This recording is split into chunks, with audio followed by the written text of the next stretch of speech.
Good morning, Bill Gates. Welcome to the show. Great to have you here. You are thinking a lot about the biggest threats of this world, the climate crisis, the energy crisis, and the health crisis as well, and how to solve them with the help of technology. And we're going to talk about all that today.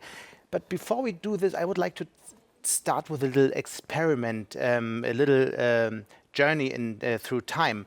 What will this world look like in, let's say, 10 to 15 years from now? Will we be better off, or will we see big disasters unfolding and understand that the best time for humanity is over, as some say? Well, the general trend in the human condition is very positive, whether it's lifespan or saving children's lives or preventing cancer or malaria deaths. Humans are very innovative, and that's a constant aggregation of knowledge. In fact, the speed of innovation is actually accelerating somewhat. Now, you have to lay next to that the chance of big setbacks. A pandemic is a big setback, a financial crisis. Certainly the war in Ukraine is a stunning setback. And then we have some problems that if we don't get going on them, like climate change, will get worse and worse. And therefore that requires action. But on balance, it'll be far better to be born, 10 years from now, 20 years from now, than now. The last 200 years, the human condition has improved dramatically, not without some setbacks.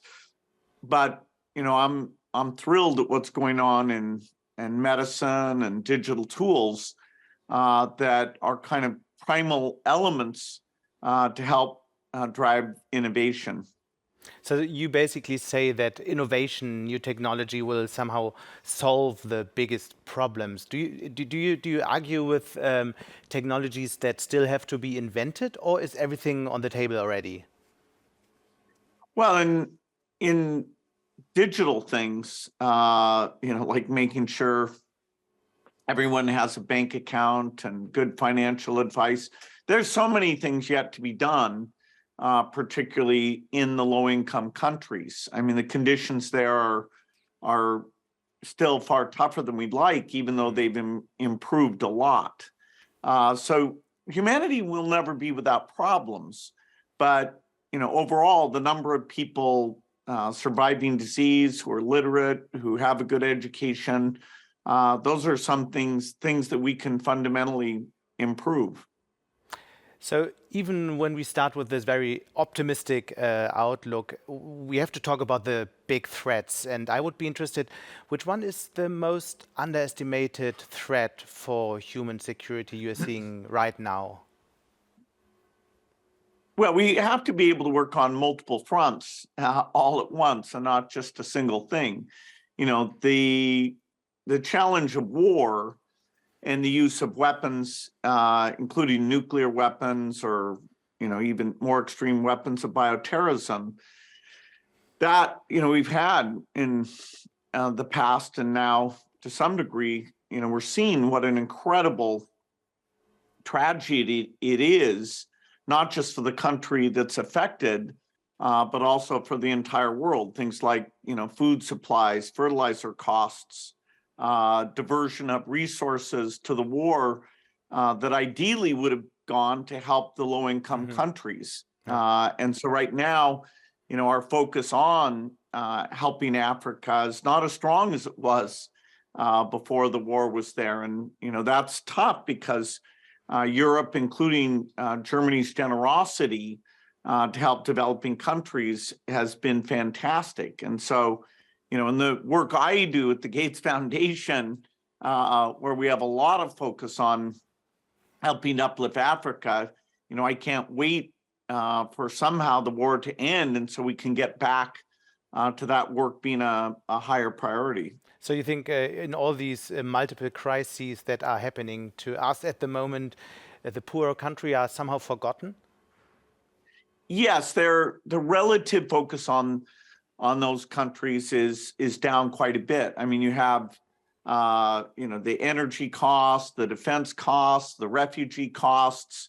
Europe's agenda is a very full agenda, and yet historically, over 60% of the resources that help those poor countries come from the generosity of Europe, and including the big three: UK, France, and Germany. And understandably, those budgets are stretched in a very dramatic way, particularly as we overlay the fact that the climate challenges ideally would be additional money to help those countries, so not having to buy less vaccines in order to take climate action.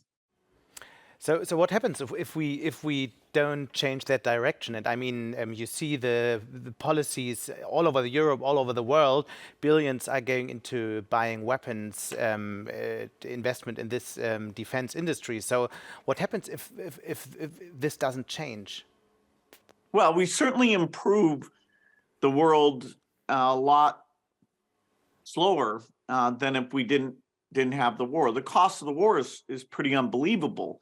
The cost of the pandemic was pretty unbelievable. I mean, we still have medical care deficits, people who were depressed during those times, education that didn't take place, not to mention the ongoing disease, and then these deficits that were created in many, many countries around the world that, don't come for free. And so, the pandemic was a huge setback, and the Ukraine war was a huge setback. And, we can say to ourselves, okay, how do we end those things and be better prepared? In the case of the pandemic, I'm a bit shocked at how quickly we're not really debating what should the global response have looked like. And, are we investing in being ready for a future pandemic? I think we have to talk a little bit how the pandemic has changed the world. I mean, you already warned back in 2015 in TED Talks and elsewhere that the world isn't ready for the pandemic. Everybody knows that. Has the pandemic actually changed the world? Has the world learned from what happened during the Corona crisis? And is the world's anti-pandemic infrastructure better today, or do we just move on? It's better, but it's not adequate. That is, if another pandemic, like a flu, say an H5N1, started to having human-to-human transmissibility, we are truly not ready for that. We have some things like the mRNA vaccine platform, Yes, that companies like CureVac, BioNTech that you invested in pretty early, actually. Absolutely. Both of those companies based in Germany were doing great innovative science, and both of them want to take this mRNA approach and apply it to critical issues like HIV, TB, and malaria. And so we, celebrate that incredible scientists and back those companies.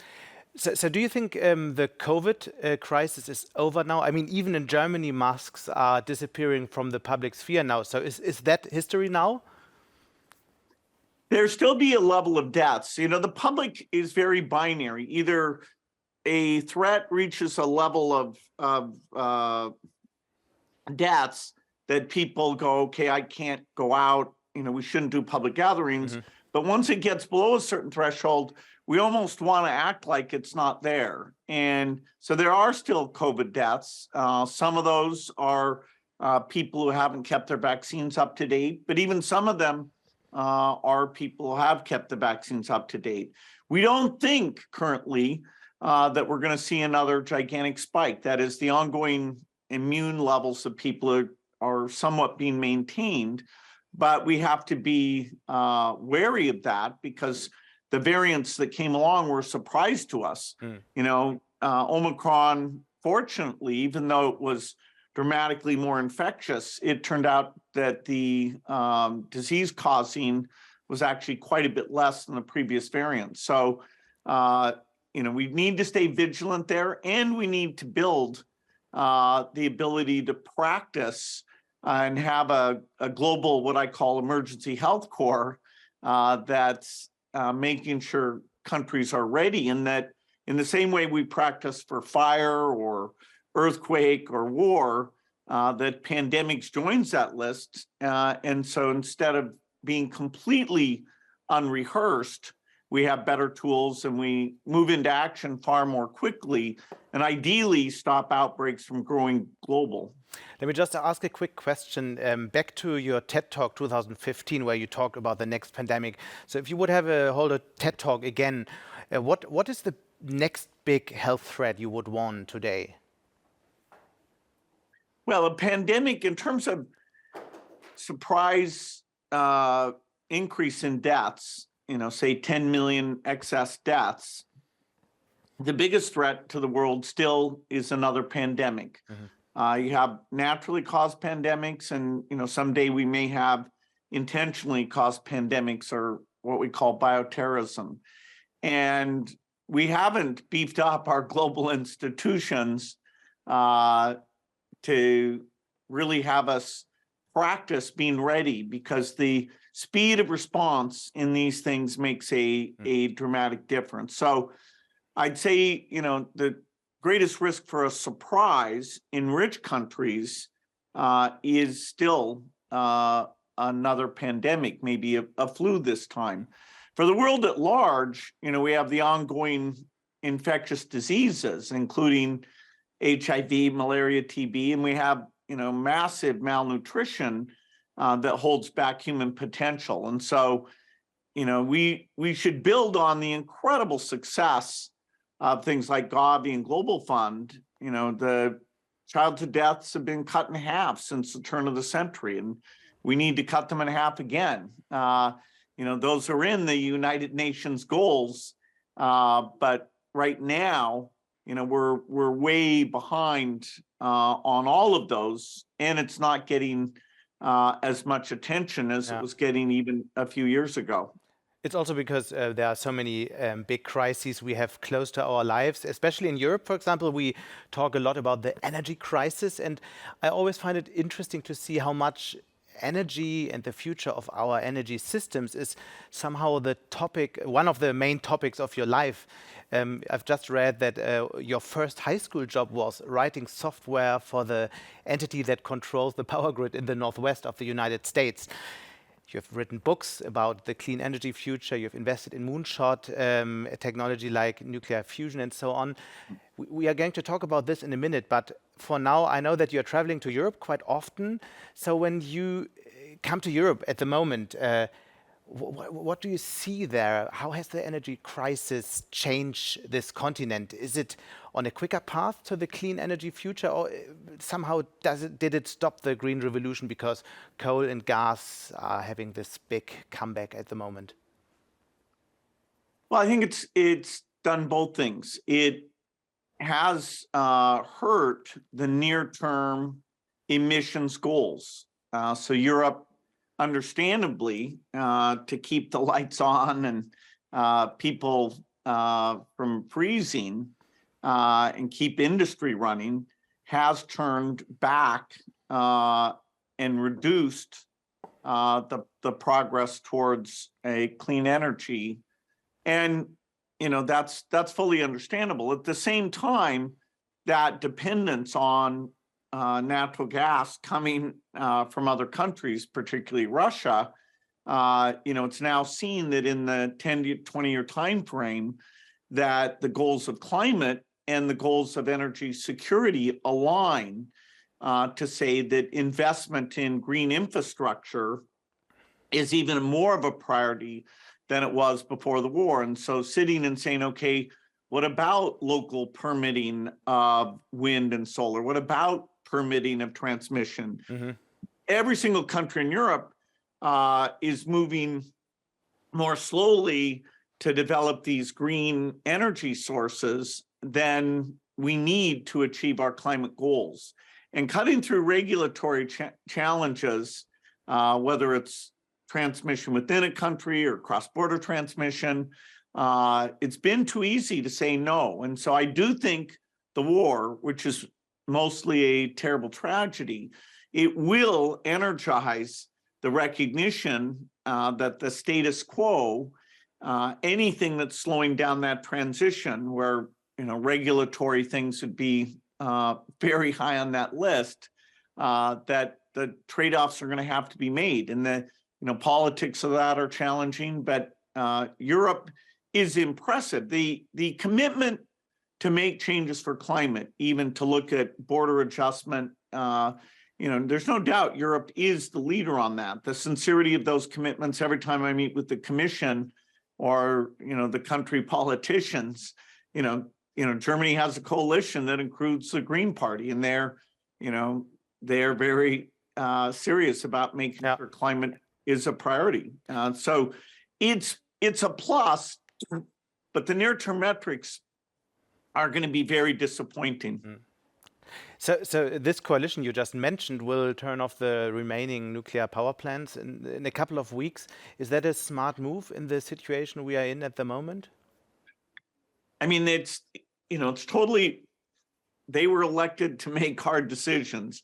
Personally, I'd keep the nuclear on because I see the benefit of that clean energy and relative to the safety concerns as being net beneficial. So I don't know how quickly those will get turned off. Third generation nuclear, which is what we have today, there's not going to be many new reactors built. The best hope for nuclear is if we could get a completely new generation, and I'm biased because I'm involved in that, where the countries that are committed to nuclear prove it out and show that the economic, safety, waste management is handled. And then the other countries who are less engaged can look at that and see what they think, give it a fresh evaluation. And, that data on that won't be in for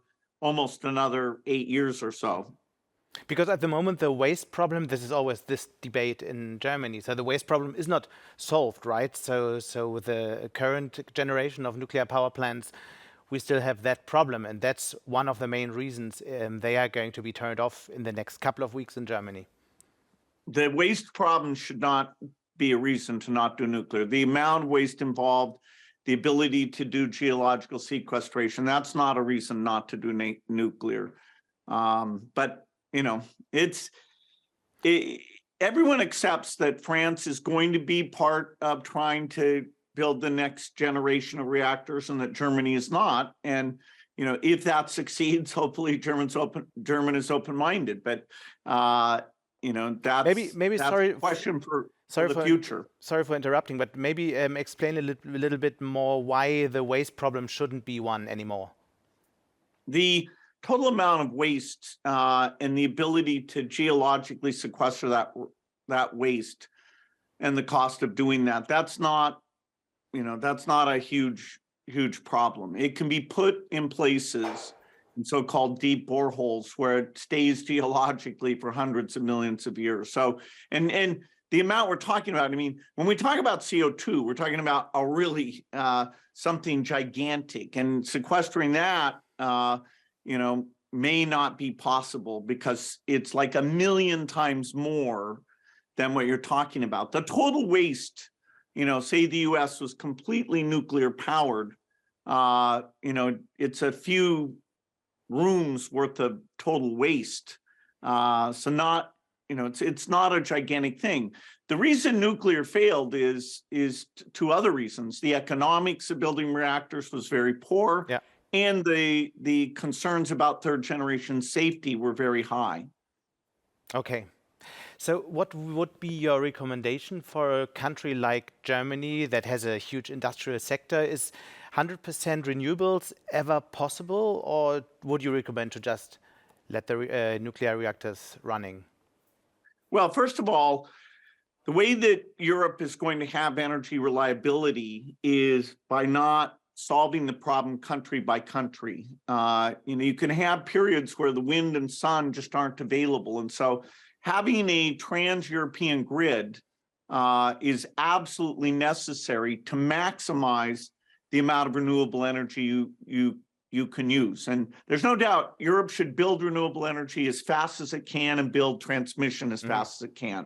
Even if we have, miraculous storage and some nuclear in the mix, we're going to need that renewable energy. And it's going too slow today. And so that needs to be examined.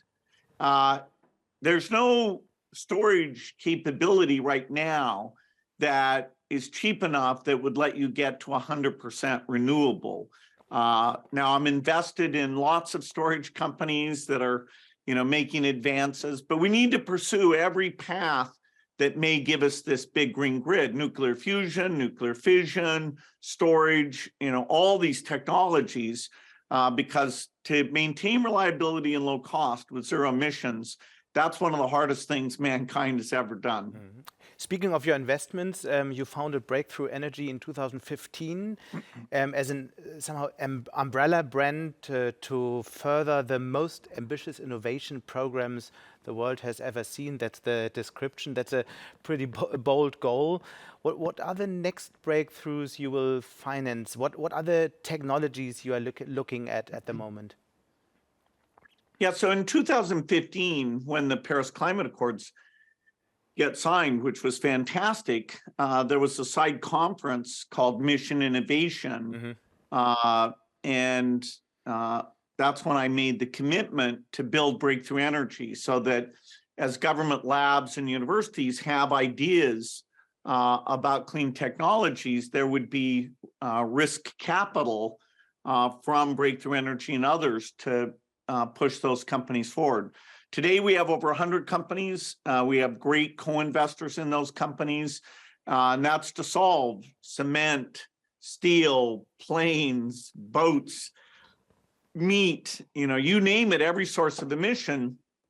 We have many innovative companies because we want to make the cost of being clean not higher than the cost of doing it today, what I call the green premium, driving that to zero.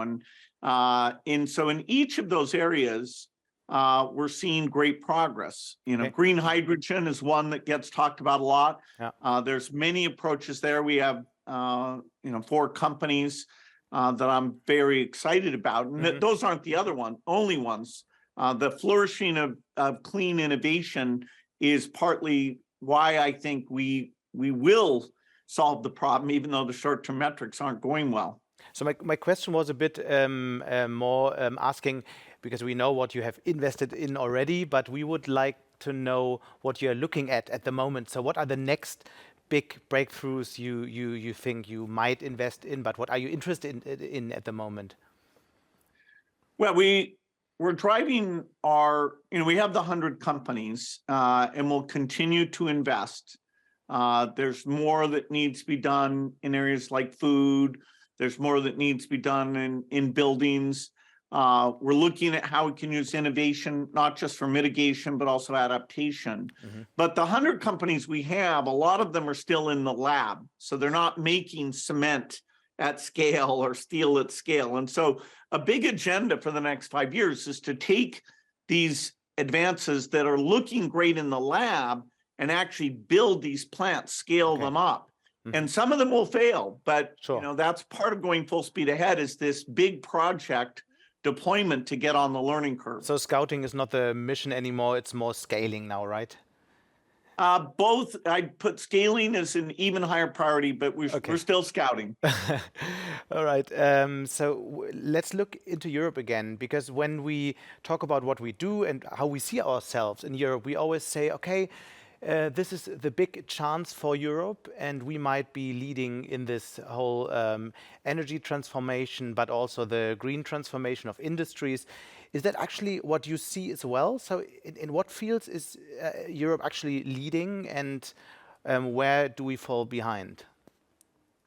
Well, the commitment to climate is stronger in Europe than anywhere else. And that is a huge benefit to the world, that it's on the agenda, and Europe is going to lead the way. The U.S. is now falling in line somewhat with recent policy, and we need that as well. basically, as Europe drives its emissions to zero, and it's got lots of great companies at the forefront of that.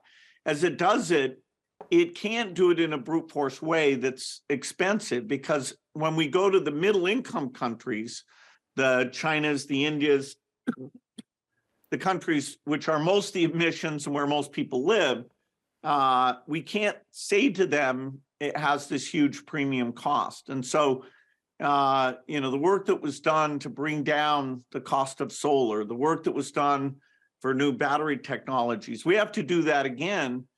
This time we'd like to see not only the innovations happen, but also the eventual factories and building and the jobs there, to bring in these new jobs to replace, say, the coal mining and other hydrocarbon-related jobs that over time will go away. But to be honest, you just mentioned two fields Europe is pretty much falling behind. I mean, battery is happening in Asia, solar power is happening in China. So what fields is still in what fields do you actually look to Europe, because you say, okay, here you have great innovative companies, maybe more than anywhere else in the world? Well, certainly the both onshore and offshore wind, Europe is very strong. Now, some of those companies, because these regulatory impediments, they're not seeing the demand for their products is growing as fast. Particularly onshore wind is a bit challenged right now. There is a next generation of batteries coming. There's a next generation of solar panels coming. So even though China won the first two rounds there's still a lot that can be done. Okay. Definitely in areas like steel and cement and clean hydrogen, or even electric cars, it's up in the air, where that leadership will come. And we need Europe to be a big part of that.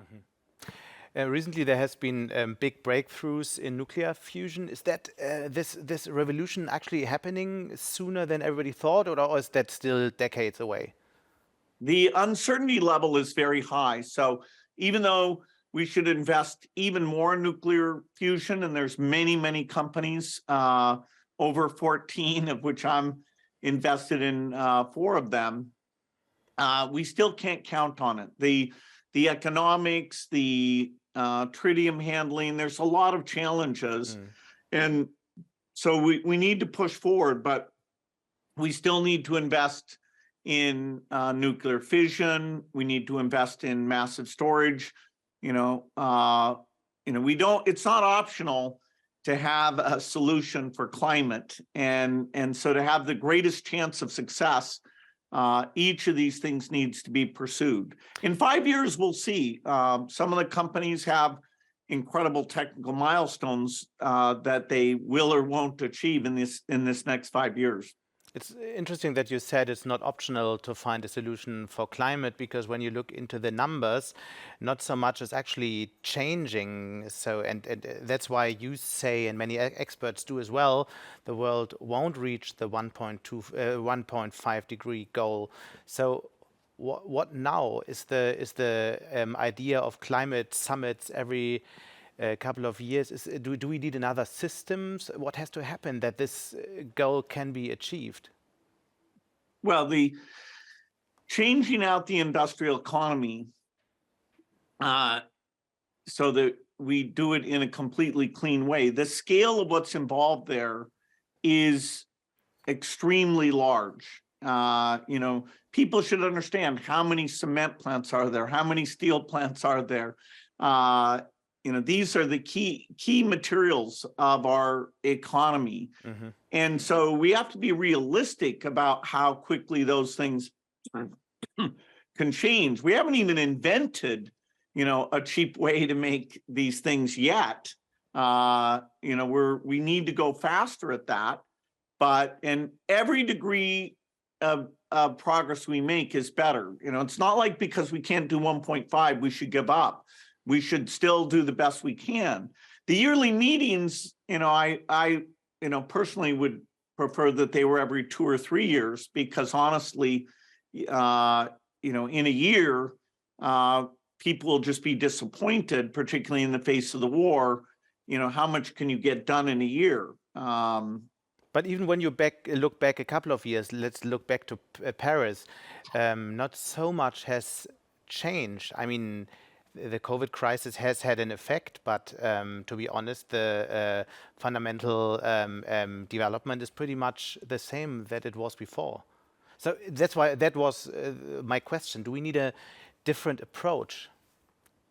Well, the world has many priorities. We want to keep our health systems running. We Yeah. want to, not have Russia take over other countries. We, are managing many things simultaneously. And whenever we raise the prices of things, like we put on a new diesel tax, particularly in the face of the inflation that people are experiencing, if we force these things in, then the voters' willingness to say, okay, this is important, we're really going to test that, because raising prices a lot today for today's voters and saying, okay, this is part of, Europe getting rid of its emissions, which are 15% of global emissions, and, maybe India and China will do their part or not, that's going to be a hard sell. The way I square it is by having Europe and the US drive the innovation that gets it so it's common sense that other countries would adopt those new approaches. But, just saying, hey, let's be tougher about this, runs into the fact that voters, this is not their only priority. As they face inflation and other issues, they're not willing to have the climate budget take over health spending, education spending, and other priorities. We have to make a hard cut at the moment because let's look back to Davos, to the World Economic Forum.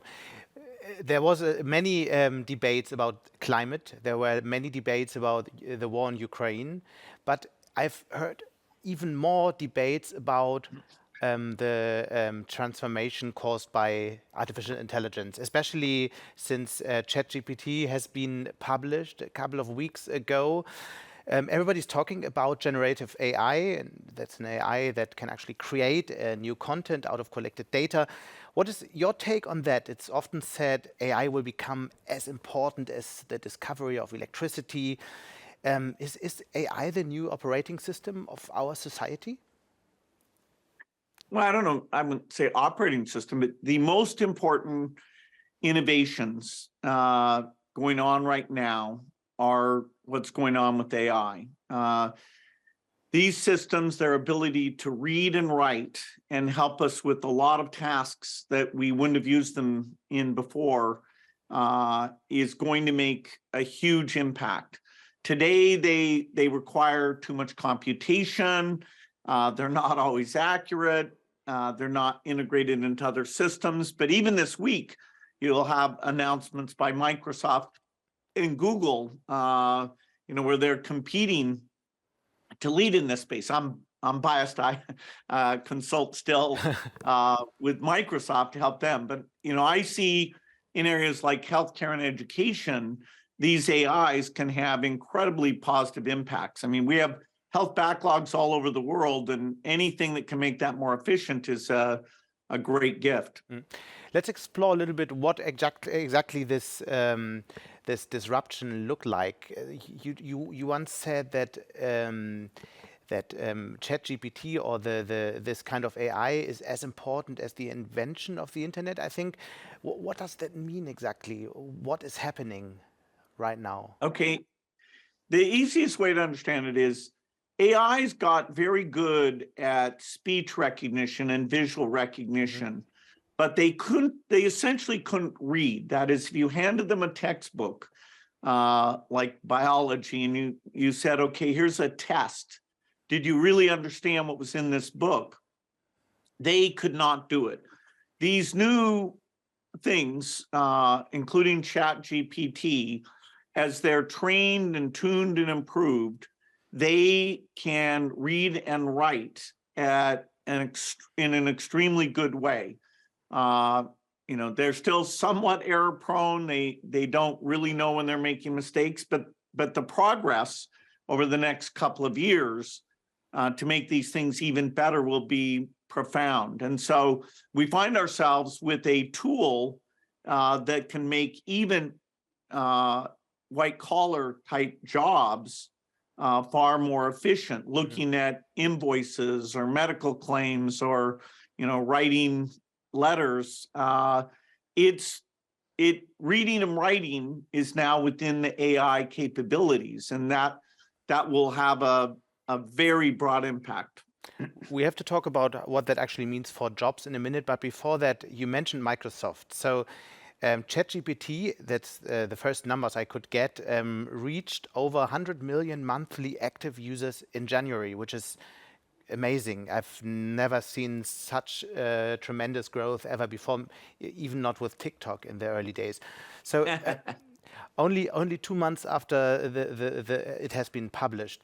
Now, Microsoft will invest billions in the maker of ChatGPT, which is OpenAI. How will this technology change a company like Microsoft? What can you think of will happen in the next couple of years?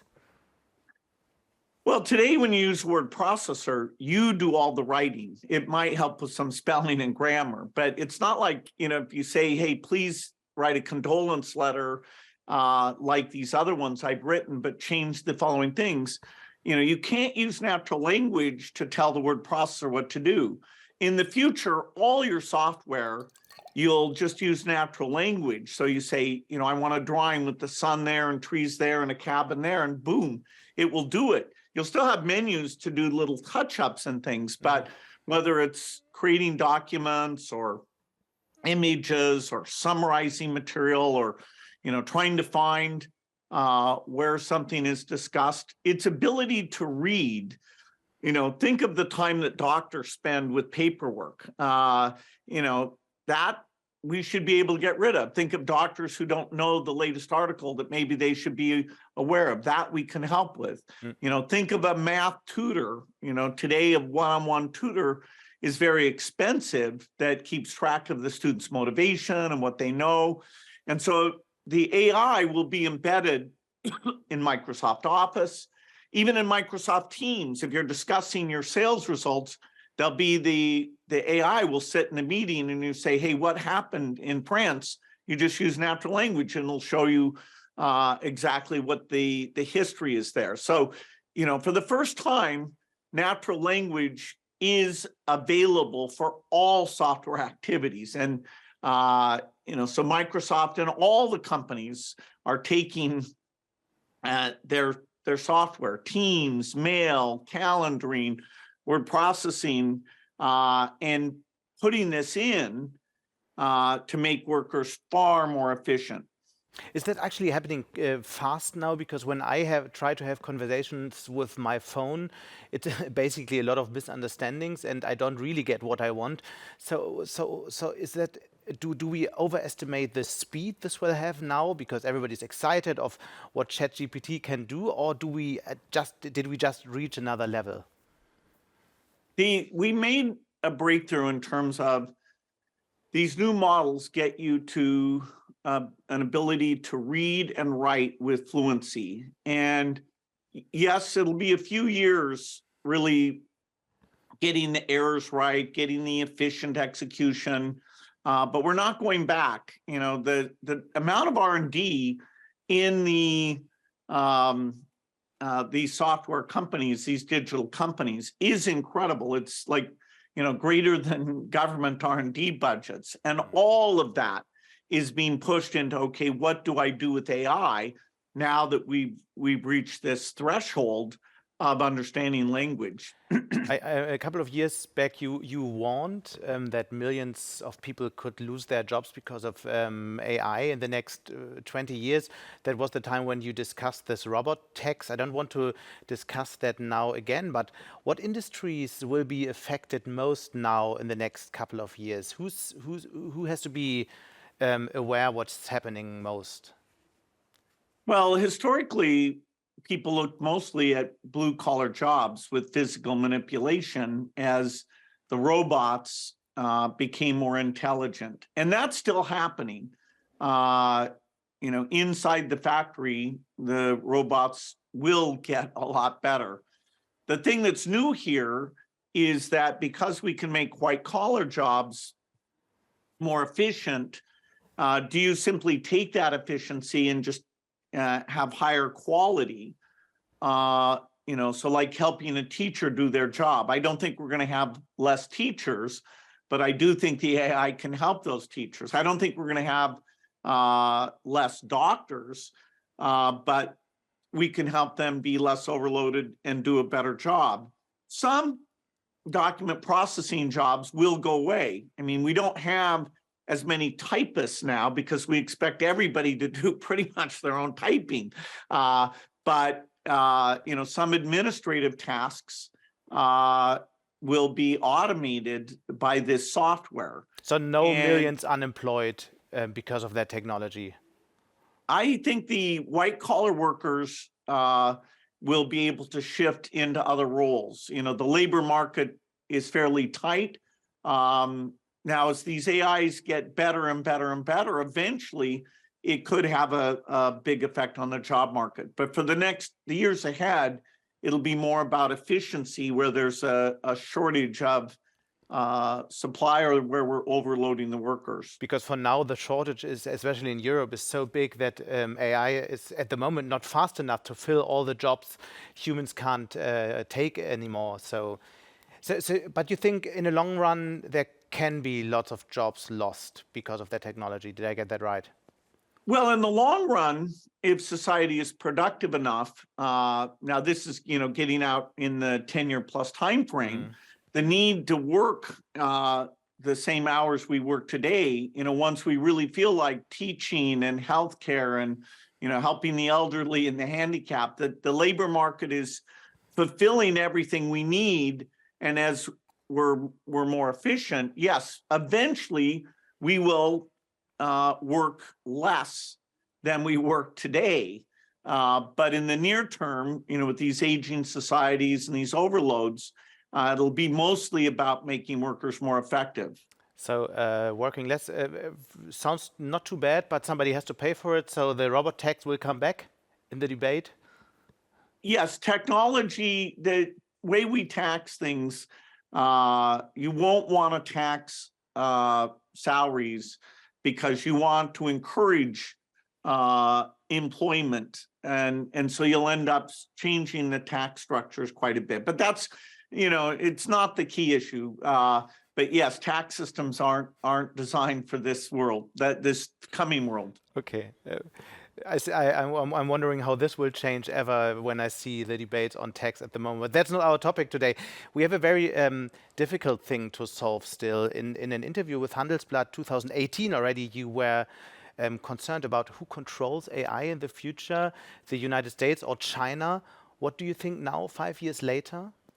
Still concerned? Well, every country has access to these techniques. There are a few large companies that have these big cloud computers that help us run these things. But there's the basic techniques being used are being published in an open way. And so, Chinese companies, European companies, US companies, they have access to the state of the art. And, the competition will be such that there'll be open source offerings, there'll be very low cost licenses available. This is not, even though Google and Microsoft are two of the leaders, they won't be the only ones who are doing AI software. Sure, but they will be pretty powerful. So what do you think? Should Europe build its own AI? Because otherwise it will be dependent either from the American or the Chinese AI systems. Is that something Europe should think of? No, I wouldn't do a region-specific thing. You need to think strategically, okay, can you count on these things? Can you have versions? What's going to happen in the open source world? But there isn't going to be a single supply of AI. It's going to be super competitive and not, there's not a need to build another one because of that. And, whatever European countries want in terms of, no data ever gets sent out and there's special instances, all of that because of the competition, including great Europeans who work for those companies, that'll all be provided. Right. Okay. A couple of months ago, you talked a little bit about the ethical dimensions of AI, and especially about when it comes to misinformation that is being spread by algorithms of the big tech companies. So before the US midterms last year, you warned that the misuse and disinformation could even cause a civil war. Are you more or less concerned today that this might happen anytime in future or anytime soon? Well, I'm certainly concerned about political polarization. And, I know the US situation best of all. I wouldn't have expected, people to attack the Capitol or people to deny the validity of election results. I'm in a state of shock about that. We can't blame AI for that. That happened. It may have been magnified by digital channels that allow various conspiracy theories like QAnon or whatever to be blasted out by people who wanted to believe those things. So the digital tools may have played an auxiliary role. The solution to this political polarization isn't going to come through some technology-based thing. And the fact that AIs can generate nonsense. Look, humans are doing a perfectly good job of generating nonsense. So it's a separate problem that I hope other people have solutions, because, I don't know how to end the political polarization in the US. So worldwide, people are thinking about regulation for AI. Would this be a way to go, or would that not work? Well, again, I'd say the misinformation thing happened without any help from AI. Yeah, but AI can help spread it because they know where engagement is and they can put more in the channels. It has to do a little bit with AI, at least. It could in the future. That's not the phenomena that we have today. So however we solve the digital misinformation that is a factor in polarization, you'll have to take AI into consideration. But our generation, which has done great digital work, has left a few things that we have not solved, and that there's a lot of youthful ingenuity that should tackle this problem. What exactly did you not solve? The misinformation that digital channels can magnify, and people can just have confirmation bias of only seeing the stuff they agree with and get kind of outraged in a way that drives political polarization. Just a quick question to that. In that climate, was it a good idea for Elon Musk to buy Twitter? Well, he was doing so well with SpaceX, Starlink, and Tesla. I don't know if he would do it again. He hesitated and then he jumped in. But it's up to him how he spends his time. Certainly, the time he spent creating Tesla, creating SpaceX is, it's a phenomenal piece of work.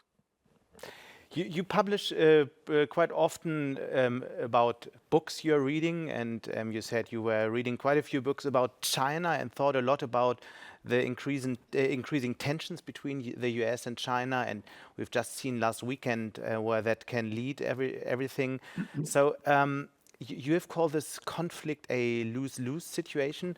Are we now on the road to such a scenario of no return? Or do you see I hope not, and we shouldn't be. The goals that the people in China have, and the goals the people in Europe have, the goals the people in the US have, I don't see them conflicting. That is, there's not a shortage of land or minerals. That means that, we have to think of being at war with each other. We all should work on climate change and terrorism and education and health technology. So, I'm for toning down the rhetoric, but it's not headed in that direction. I have because this whole conflict has a tech dimension as well. The unbundling on the one hand is economic unbundling, but also it has a tech dimension when it comes to AI, because billions of people are using the AI of Western companies, and billions of people maybe might use the AI of Chinese companies, and these systems might not even be able to communicate with each other anymore. So what does that mean for the world? What does that mean for culture when societies are run on systems that are complete unbundled? So how does this world look like?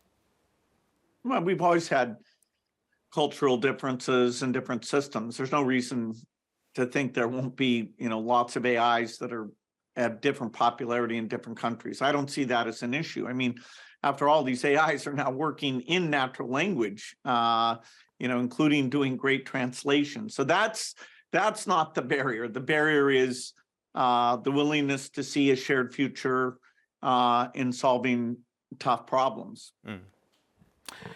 So I know that we have many younger people in the audience here today, and some asked me before questions like, is there a piece of advice you would have for them, some mistake you made they should avoid? Is there something that comes to your head that you would like to leave with our audience here today? Well, I was very lucky, to get in the software industry early and build a company around that and then move on to my philanthropic work. If my ability to work with different types of personalities, I wish I had been better than that. I've learned over the years, and particularly in the foundation work, we need all sorts of thinking styles and people who work in the field, people who know the science, and so when I started the company, I was 19 years old, and I wish, as a manager, I'd learned those lessons earlier. I wouldn't go back and change things because, I was so lucky in those things, but I do hope people can learn from some of the things that I didn't understand in my 20s. You have a blog, as I mentioned already, and in one of your posts, you said, being wealthy makes my life much more comfortable, but not more fulfilling. I find that interesting. What does money mean to one of the richest people on earth? Well, for me, it's very simple. It means that the work the Gates Foundation does, both because of my commitment to the Gates Foundation to give essentially all my wealth there, and the incredible generosity of Warren Buffett to give a substantial portion of his wealth there. It means that we can go after malnutrition. It means we can help with the next generation of crops that withstand climate and help women farmers in poor countries. And so the wealth is all about letting the foundation be ambitious. We're trying to cure HIV, we're trying to cure sickle cell, and we've had great success in our health work and great success in our agricultural work. So the wealth is allowing that to move at full speed. We're ramping up where the Gates Foundation will spend over $9 billion a year in just a few years. And, it's a privilege to be able to allocate that money to these causes of inequity. When I talked about we will have this talk tonight and posted that also in my social networks, I got a couple of messages, and one was ask him that he should give an investment tip for ordinary people, for all the non-billionaires here today. Is there something that comes to your head?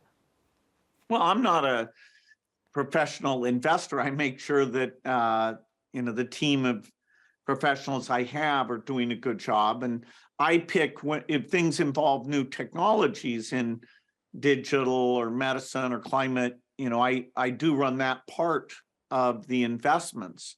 I think it's a hard time in terms of picking investments. The economic cycle has changed.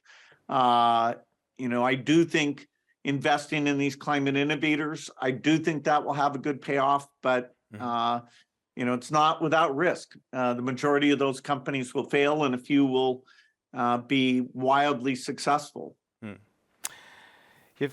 Speaking of success, you've seen many successful people in your life. Is there something they all have in common? What is the most critical factor for long-term success? Did you ever think about that? Well, the people I think who contribute the most are those who are constantly learning, and testing, why,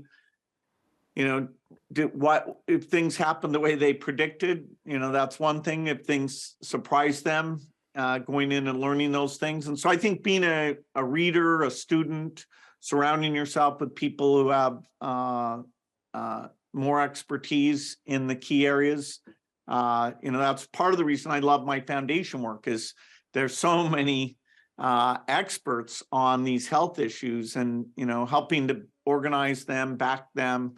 That's what I'm doing every day. Obviously, you are a person who's reading a lot. Any book that impressed you a lot in the last couple of weeks we should all know about? I read Mukherjee is a health author who has a book about the cell. That's a great update. I have one that's called Born. That's about Africa, Born into Blackness. That gives the history of Africa in a way that I had not understood. That was fairly eye-opening. I read a lot of science stuff. Staying up to date there. Things that explain the energy technologies. So my reading list is a little boring, but helps me do my job. And this is our last question for today. You've recently revealed that you will become a grandfather soon. Before we now wrap up, what is the most important lesson you will try to teach your grandchildren?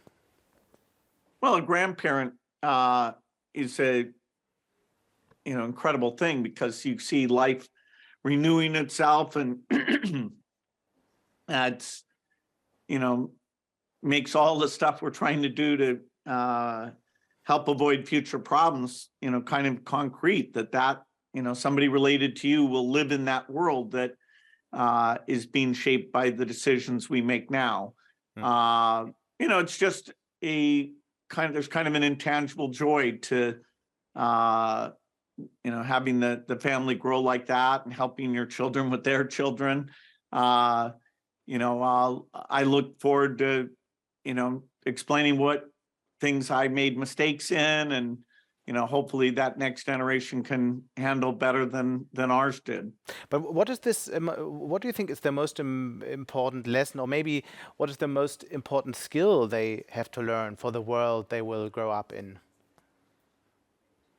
Well, the world is changing faster, and so being an ongoing learner, reader, I'd say that's more important than ever. Part of the reason that our foundation is going to we're budgeting to spend all the money in the next 20, 25 years, is there will be people in future generations who understand what the problems are there.